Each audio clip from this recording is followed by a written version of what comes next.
I always make sure to connect my breath in some way, shape, or form to every single workout I do, whether it's functional training, squats, whether it's walking, whether it's running, because if I do that, I feel much more connected to my core, which helps to support me during the day. And especially as a postpartum female, I do have permanent changes in my core and I will, and we just have to accept that for the rest of my life.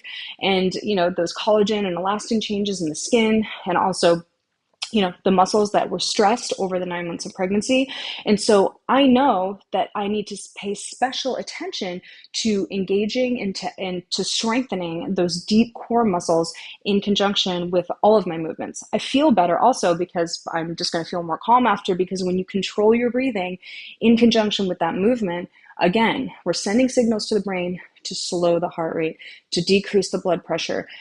All of those things do rise, of course, with exercise, but if we're lessening the stress and we're also getting that calm focus, that meditation, really, it's my preferred mode of meditation. I've always had a hard time with sitting down and just trying to clear my mind, quote unquote. It doesn't work for me. But something that has always worked is some level of focus on something that's challenging enough that it takes me away from thinking about all of the other anxieties of my kids, my husband, my job, all the businesses I'm trying to build, all of those things that are usually just spinning simultaneously. But something that's helped me a lot with my anxieties as a very ambitious individual is adding the breath work, but adding patterned breath work in conjunction with my movement. And this is one of the reasons why I developed my breathing method with the engaged exhale that makes certain sounds on the exhale. So not only are we providing resistance for our abdominals on that exhale, because we're using the tongue and the mouth on the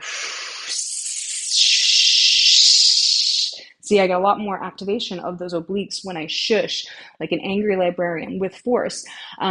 That helps me to have to focus on that pattern, that short-term pattern that helps me to not focus on the other anxieties. And so this has helped a lot of my clients where, whether it's the engaged exhale, making those sounds on the exhale in order to keep the breath long and stay honest with the breath, but also serves as a meditation. Sometimes we use number patterns on the exhale, like 2, 7, 8, 10, or sometimes I just have the client blowing out, like blowing through a straw for a certain amount of repetitions, but doing something interesting with the feet. I am a former professional dancer, and so I've always gotten a lot, not only physically, but a lot psychologically out of having to learn choreography, that short-term focus of having to be so incredibly focused for that period of time.